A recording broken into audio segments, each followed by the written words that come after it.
그래서요. 이제 조금만 차리자. 우리요. 지금 하고 있는 게 전기학이고요. 전기학에서 가장 먼저 해야 되는 거 전기의 뭐예요? 발생이에요. 전기를 일으키는 방법에는 두 가지가 있는데 서로 다른 물질을 비벼서 생기는 전기를 마찰 전기라고 하는 거예요. 마찰 전기를 발생시킨다는 얘기는 한쪽 물질에서 다른 쪽 물질 쪽으로 일방적으로 한쪽 방향으로 전자를 이동시킨다는 거죠. 그 중에서 전자를 잃은 물질은 플러스 전하를 띠고요. 전자를 얻은 물질은 마이너스 전하를 띠면서 서로를 잡아당기는 전기력이 생깁니다. 이때 전기를 띠는 현상을 우리가 뭐 됐다 그런다고요? 대전됐다 그러고요. 그 대전된 물체를 뭐라 그런다고요? 대전체라고 한다고요. 그러면 이렇게 대전된 물체를 우리가 다른 말로 전전하라고도 하는데 이 전전하 사이에 서로를 잡아당기는 힘을 뭐라 그런다고요? 전기력이라고 하는 거죠.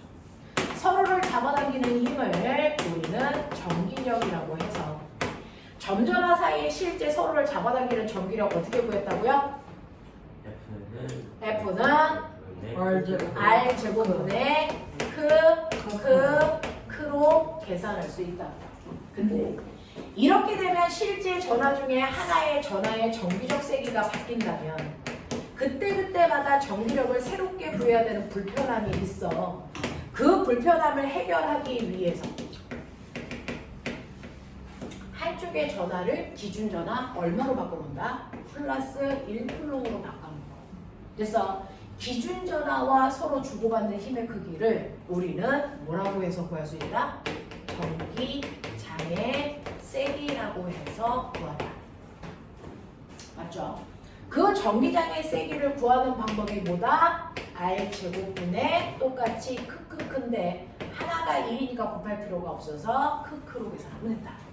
어렵지 않죠? 네. 됐죠? 하나는 1로 바꿨으니까 여기다 곱하기 1하면 되는데 1을 쓸 필요가 없잖아요. 그래서 전기력 구하는 식에서 R제곱분의 크크크에서 하나를 1로 바꾸면 되니까 R제곱분의 크크로 전기장의 세기를 구한다. 그래서 그러니까 우리가 얘기하는 전기력이나 전기장의 세기나 똑같이 전기를 띤 입자 사이에 서로를 잡아당기는 힘을 구하는 건 맞다. 힘을 구하는 건데 실제 전하 사이에 작용하는 힘을 구할 거냐?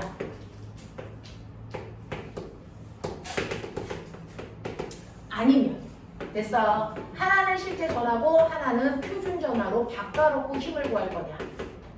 이거에 따라 이름만 다릅니다. 알겠지? 알겠지? 네. 그래서 전기력이라는 건 실제 전하 사이에 주고받는 힘으로 R제곱분의 크크크로 계산하고요. 전기장의 세기는 무조건 여기에 1쿨롱이 있다라고 놓고 얘하고 주고받는 힘의 세기를 구해놓는다.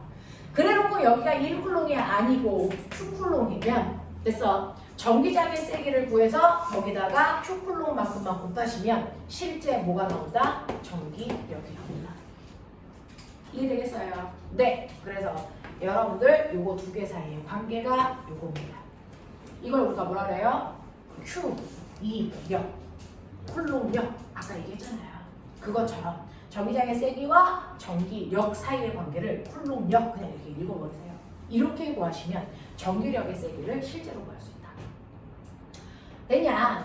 자, 그러면 우리는 전기장의 세기라는 단어와 전기력이라는 단어의 차이점을 살짝 느꼈어요. 그러면 아까 선생님이 수능에 꼭 나와 라고 하고요.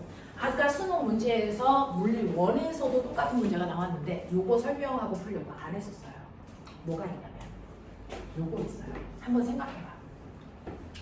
여기에 A라는 위치에 플러스 4쿨롱의 전하를 놓을 거야. 됐어. 그리고 B라고 하는 곳에 플러스 2쿨롱의 전하를 놓고 플러스 1쿨롱의 전하를 놓을게요. B라는 곳에. 그리고 이 두 물체가 얼마 떨어져 있냐면 여기가 6m 떨어져 있다고 치자. 여기에 딱 드릴게요. 오케이. 전기를 띠고 있는 두 물체가 있어요. A하고 B. A는 플러스 4쿨롱의 전하를 띠고 B는 플러스 1쿨롱의 전하를 띱니다. 둘 사이를 2m 떨어뜨려 놨어요. 자, 그렇다면 A도 이 주변에 전기를 띤 물체를 잡아당기는 전기력이 생길 거고요. B에도 이 주변에 전기를 띤 물체들을 잡아당기는 전기력이 생기겠죠? 자, 그랬을 때 여기에 어딘가에 전기장의 세기가 0인 곳이 있을 거예요. 어딜까요? 라고 하는 이 문제가 수능 문제예요. 전기장의 세기가 0인 곳을 찾아주세요. 이 문제입니다. 그러면 선생님, 전기장의 세기가 뭐였죠? 플러스 1쿨롱의 기준 전하와 주고받는 힘이죠. 그러니까 여기에 다양한 곳에 플러스 1쿨롱을 너네가 이렇게 떨어뜨렸다고 쳐봐. 그러면 이 플러스 1쿨롱의 전하와 A의 전기장의 세기도 있을 거고 B의 전기장의 세기도 있을 거야. 그 둘을 합한 값이 0인 곳을 찾으라는 거야. 그래서 예를 들면 만약에 플러스 1쿨롱이 여기 가운데 있다. 그럼 어떻게 되는 줄 아세요? A와 플러스 1쿨롱 사이에 서로 주고받는 전기장의 세기가 생겨요. 됐어? 그럼 잘 봐. A는 플러스고 여기 기준 전화도 플러스야. 플러스와 플러스 사이에 뭐가 작용하니? 청력. 밀어내는 힘이 작용하죠. 그러니까 사실은 A는 플러스 1쿨롱이라는 기준 전화를 밀어내는 힘이 작용할 겁니다. 됐죠? 얼마만큼? 요거 떨어져 있는 거리가 A라면. 됐죠? 네, A가 플러스 1쿨롱을 밀어내는 힘은요. 거리의 제곱, A 제곱분에 쿨롱 상수 1로 놓을 거예요. 쿨롱 상수에다가 A의 전하량 4 곱하기 얘는 전하량이 1이니까 이렇게 된단 말이죠. 그만큼 미는 힘이 작용할 거야. 그 다음 B라는 아이도요. 여기에 있는 기준 전하 플러스 1쿨롱을 됐어. 잡아당기거나 미는 힘이 생길 건데 얘도 플러스잖아요. 그러면 이 플러스를 뭐 할까요? 미는 힘이 작용하겠죠. FB라는 힘이 작용합니다. 맞죠? FB라는 힘이 작용합니다. 요 사이의 거리를 B로 놓으면 됐죠?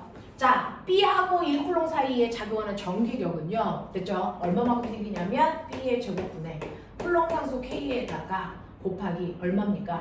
얘는 1쿨롱이고 얘도 1쿨롱이니까 1이에요. 요만큼의 힘이 작용할 거예요. 그랬을 때 전기장의 세기가 0이 되면 두 개의 힘의 방향은 반대니까 힘의 크기만 뭐 하면 돼요? 같으면 0이거든요. 맞아. 그래서 힘의 크기가 같으면 돼요. 아, 그렇구나. 그러면 FA와 FB가 작용하는 힘의 크기는 같고 방향이 반대인 지점을 찾으라는 얘기구나.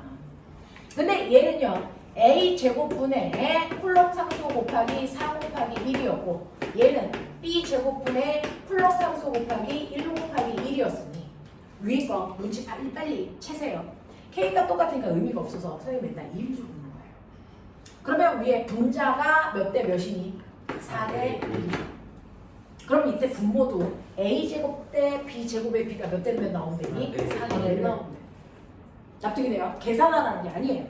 그러니까 A제곱 대 B제곱이라는 여기서 여기까지의 거리의 제곱 대 여기서 여기까지의 거리의 제곱의 비율이 4대 1 나오는 곳이 전기장의 세기가 0인 곳입니다. 그러면 A 대 B가 얼마인가요? 2대 1. 그렇죠. 2대 1인 곳이에요. 납득이 돼. 그러니까 A로부터 떨어져 있는 거리에 비해서 B로부터 떨어져 있는 거리가 절반밖에 안 되는 2대 1인 지점이 언제나 전기장의 세기가 0인 곳이에요. 몇 미터? A로부터 4m 떨어지고 B로부터 2m 떨어져 있는 곳은 어떤 전기력도 작용하지 않는 곳이 생깁니다. 됐어? 그때 여기서 거꾸로 가자. 그러면 이걸 수능에서 풀려면 아까 이 문제 됐어? 적어도 1분 정도 안에 풀어야 되는 수준의 문제거든요. 그러면 1분 내에 이걸 알아낼 수 있는 방법. 사실 저희 집은 루트를 드셔가지고 요 숫자를 잘 보면 됐어? 요 숫자를 루트 씌우기 전에 요 숫자가 4대 1이죠. 요거 어딘가에 있던 애예요. A하고 B의 전화. 맞아요. 이거 실제 A와 B의 전화량의 비율이에요. 맞아. A제곱 대 B제곱이라고 하는 거리의 비율은 사실은 A라는 전하와 B라는 전하의 전화량 비율이거든요. 그거에 루트 씌운 만큼이 실제 떨어져 있는 거리 비율이라고요. 그러니까 두 번 하지 마시라고. 이거예요. 알겠습니까? 언제나 그래요. 그래서 전화량의 비율이 4대 1이니까 선생님은 처음부터 봐도 아, 이 거리비가 2대 1인 곳이구나. 그래서 분수값 안 나오게 6m 준 거예요. 근데요. 그럼 선생님 언제나 전기장의 세기가 0인 곳은 두 점전화 사이의 가운데 부분이에요? 바깥쪽은 될 수 없어요? 있어요. 바깥쪽이 되려면 그래서 하나가 하나만 외우세요. 뭐 외우시면 되냐면 간네. 이게 무슨 말인 줄 아세요? A라는 물질과 B라는 물질이 띄고 있는 전기의 전하량의 종류가 뭐예요? 같이 플러스죠. 같은 극일 때는 내부의 전기장의 세기가 0인 곳이 있는 거예요. 됐어. 네. 그럼 거꾸로 얘기해요. 반대극일 때는 전기장의 세기가 0인 곳이 어디야? 외부에 있는데. 그러면 선생님 이거 마이너스라고 쳐요. 그럼 반대잖아요. 그럼 외부에 있는데 A쪽 가까이의 외부에 있을까요? B쪽 가까이의 외부에 있을까요? 이해돼요? A쪽 가까이에 있을까요? B쪽 가까이에 있을까요? 예를 들면 생각해보세요. 사고력이에요. 플러스 4쿨롱이 있고요. 이게 A잖아요. 이게 마이너스 1쿨롱이 있잖아요. B예요. 전기장의 세기가 같은 곳을 차지하는 거예요. 전기장의 세기가 0이고. 그러면 여기 어딘가에 1쿨롱을 흐트렀을 때 그 1쿨롱이라고 하는 기준 전하를 A는 뭐 할 거예요? 밀쳐요. 네, 밀어낼 거예요. 그리고 B는 뭐 할 거예요? 반대극이니까 당길 거예요. 그래서 바깥쪽에는 힘의 방향의 반대의 곳이 생긴단 말이에요. 그래서 합력이 0일 수 있는데 이때 두 번째 조건은 뭐예요? 이 힘의 크기와 이 힘의 크기가 어때야 되니? 같아요. 그러면 힘의 크기가 같으려면 전기 전하량의 세기가 센 애와 가까이 있어야 돼요? 멀리 있어야 돼요? 멀리 있어야죠. 그래서 얘한테는 약한 힘을 받고 그나마 얘한테는 강한 힘을 받아야 두 개의 세기가 같을 수가 있겠죠.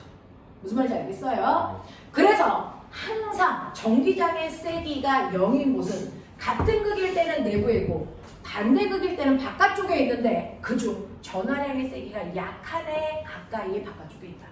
알겠습니까? 그러면 선생님 그러면 B쪽 가까이에 있어야 되니까 이쪽에 전기장의 세기가 0인 곳이 있다는 거 알았어요? 이쪽은 아니에요. 알겠죠? 네. 그러면 이때 거리 비율 A로부터 떨어져 있는 거리와 B로부터 떨어져 있는 이 거리 비율 A 대 B의 비율이 몇 대 몇이라고요?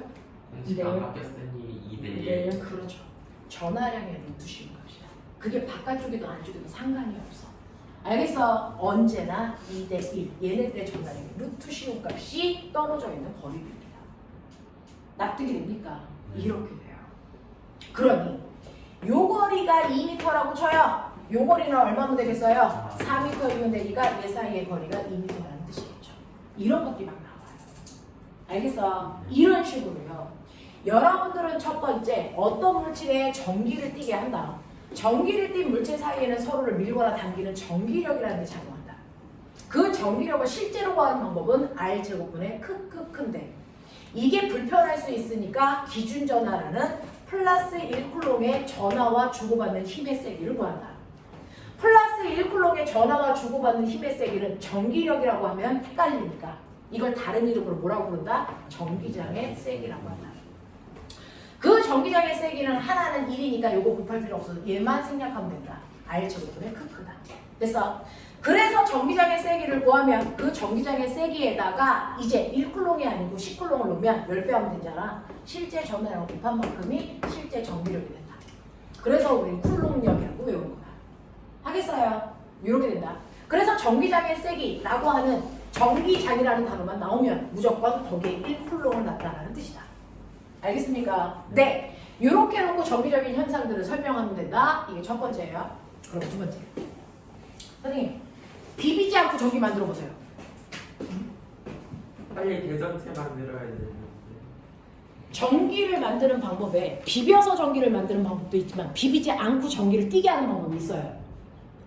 대전체 가까이 가자. 네, 어떻게 하면 돼요? 실제로 이렇게 있는 이 가라는 물체는 전기를 띠지 않는 중성이죠. 왜요? 전기를 띤 입자가 없어서가 아니고 전기를 띤 입자의 개수가 뭐해서예요? 같아서예요. 그래서 중성입니다. 그러면 얘를 전기를 띠게 하려면 개수는 똑같더라도 한쪽으로 전자를 치우치게 하면 되잖아요. 그러면 여기 있는 전자를 밀어버려서 이쪽으로 오게 하면 됐죠? 상대적으로 여기에는 마이너스가 없어서 플러스 전하를 띠게 되는 거예요. 이쪽은 전자들이 쏠려 있으니까 무슨 역을 띠게 하는 거예요? 마이너스 전하를 띠게 하는 거예요. 그래서 전자가 흩어져 있었다가 얘를 한쪽으로 밀어버리려면 여기다 뭘 갖다 대면 되겠어요?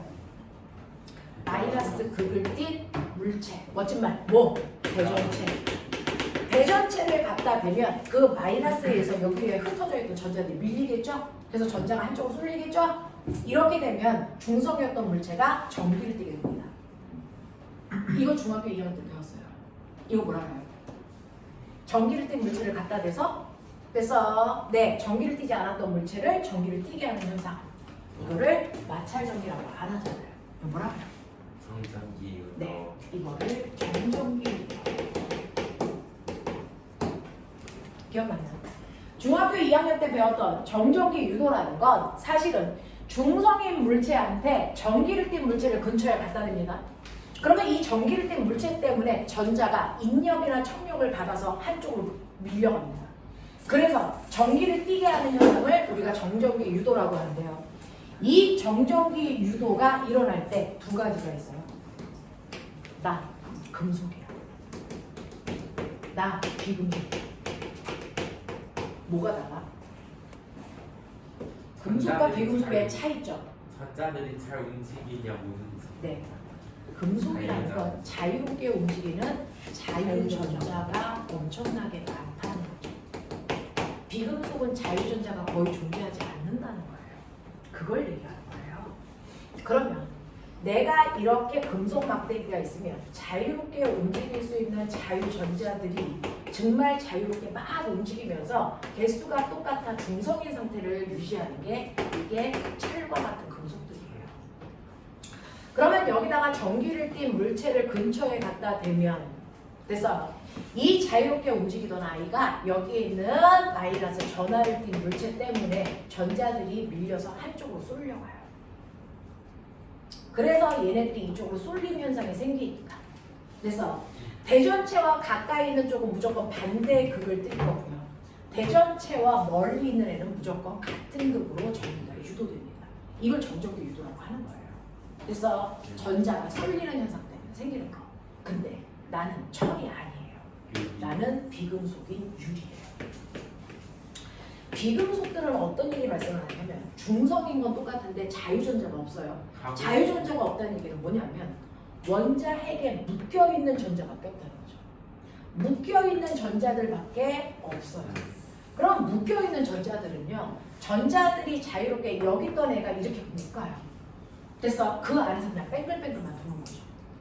됐죠? 그럼 내가 여기다가 마이너스 전기를 띠고 있는 대전체를 갖다 대면 마이너스 전기를 띠고 있는 대전체를 근처에 갖다 대면 됐죠? 그렇다고 해서 얘가 밀어서 얘가 이리로 가니? 아니요. 자유전자가 아니잖아. 못 가잖아. 그럼 어떻게 돼요? 그냥 최대한 멀어지려고 네. 노력을 해요. 얘가 원자를 탈출해서 다른 쪽으로 갈 수는 없지만 얘가 뺑글뺑글 회전을 하고 있잖아요. 그래서 최대한 갖다 댄 마이너스와 최대한 먼 방향으로 회전해서요. 얘가 최대한 멀리 이쪽으로. 얘도 밀려서 최대한 멀리 이쪽으로. 얘도 밀려서 최대한 멀리 이쪽으로 오면서 그래서 중간에 있는 마이너스와 플러스 사이에 서로 상쇄되는 힘을 만들어버려요. 마치 자석처럼. 그러면 중간은 상쇄가 되더라도 양쪽 끝은 상쇄가 안 되네요. 그래서 가까이 있는 애는 서로 무슨 극? 반대극. 네. 멀리 있는 애는 서로 무슨 극? 같은 극으로 전기를 띠게 되잖아요. 그래서 결과는 똑같잖아요. 금속이든 비금속이든. 그래서 결과는 똑같아서 둘 다 금속도 비금속도 정전기 유도가 일어난단 말이죠. 하지만 방법은 달랐어요. 납득합니까? 네. 금속은 자유전자가 아예 이동해서 전기를 띠게 하는 거고요. 비금속은 이동하지는 못하고 회전해서 전기를 유발시켰어요. 자, 그래서 우리는 이걸 구분합니다. 중학교 때는 구분하지 않았어요. 이제 고등학교 때는 구분합니다. 자, 금속한테서 정전기 유도가 발생하는 걸 우리는 실제로 정전기 유도라고 합니다. 자유전자의 쏠림에 의해서 전기가 발생하는 걸 정전기 유도라고 한다고요. 그러면 비금속한테서 전자가 회전해서 전기를 발생시키는 걸 우리 뭐라고 할까? 유전 그렇죠. 이거를 유전 분극이라고 합니다. 이렇게 표현해요. 그래서 물체들은요. 전기를 띤 물체를 갖다 대면 정전기 유도가 발생하던 유전 분극이 발생하던 전기를 띱니다.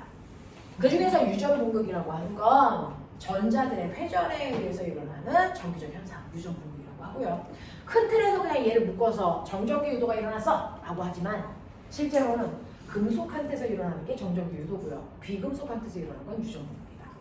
근데 여기에 전기를 띤 대전체 두 개를 내가 갖다 댔어. 그리고 이 밑에 금속인지 비금속인지 모르는 종이 조각 같은 얇은 애 두 개가 있단 말이죠. A, B. 그러면 갖다 대는 순간 정전기 유도가 일어나요. 그러니까 가까이 있는 쪽은 반대금, 먼 쪽은 같은 금. 이런 식으로. 이렇게 된단 말이야. 그러면 얘가 땅바닥에 붙어 있어도요. 지구가 잡아당기는 중력보다 더 큰 힘의 전기력만 작용하면 끌려가겠죠? 네. 끌려가서 붙었다고 쳐요. 붙었어요. 그랬더니 진작은 어떤 일이 발생한 줄 아세요? A는 붙자마자 다시 밀려서 땅바닥으로 떨어져요. 근데 B는 계속 붙어 있어요. 라고 하는 이상한 결과의 차이가 생겨요. 이걸 가지고 우리가 뭐라는 수 있는지 아세요? 대전된 정도. 누가 금속인지 누가 비금속인지. 아, 누가 금속인지 누가 비금속인지 알아낼 수 있어요. 누가 금속이게요?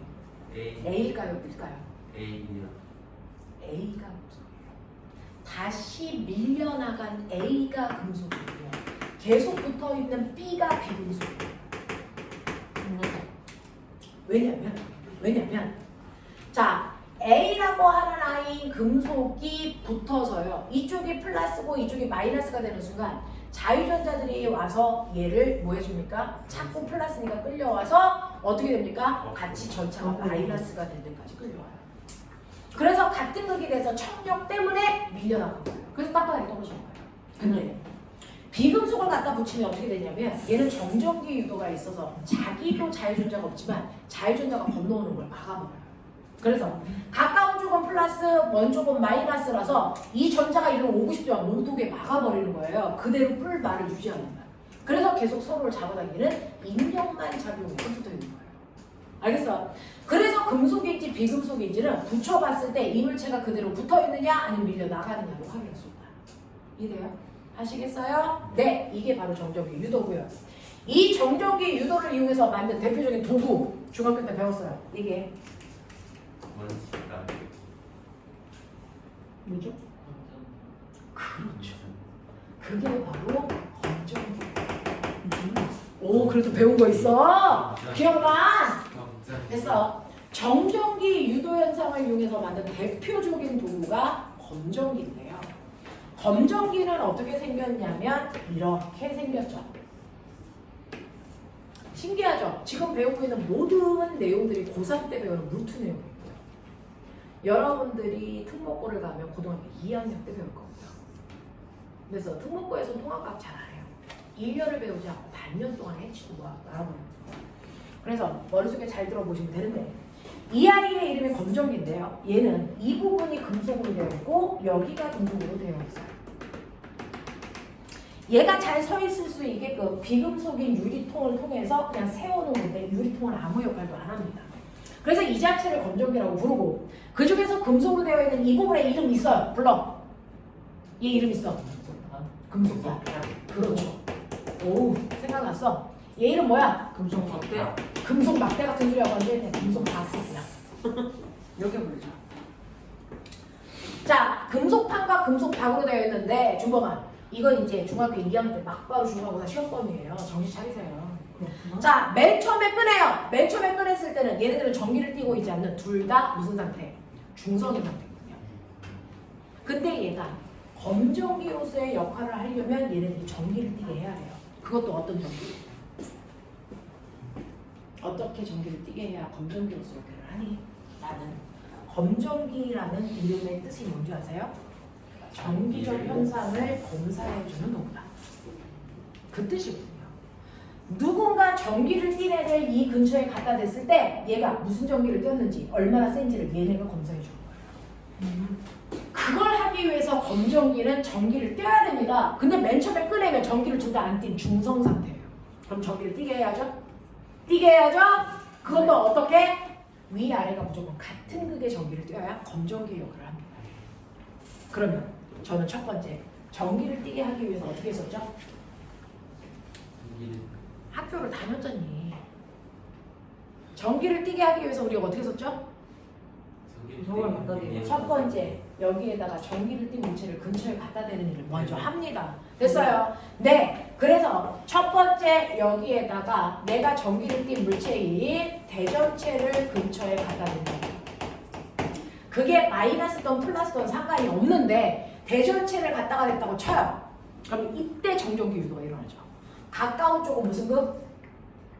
가까운 쪽이 반대. 반대. 그러니까 플러스를 띄고요. 먼 쪽이 무슨 급? 마이너스. 네, 그 먼 쪽이 여기예요. 마이너스를 띄는데 여기 가닥이 몇 가닥입니까? 두 가닥. 두 가닥이죠.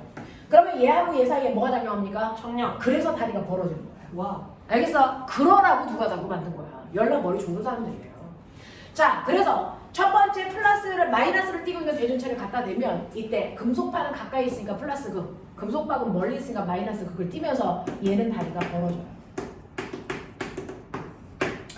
그랬다가 두 번째 선생님 뭐라 그래요? 검정기의 역할을 하려면 위아래 극이 같아야 하는데 얘 다르잖아요. 검정기의 역할을 못합니다 지금. 그러면 같은 극을 띄게 하려면 어떻게 해야 됩니까? 두 번째 섭지.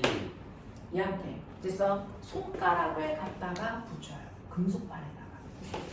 그 손가락을 붙이는 역할을 했단 말이죠. 그럼 손가락을 도대체 무슨 역할을 하는데? 접지가 무슨 뜻이야?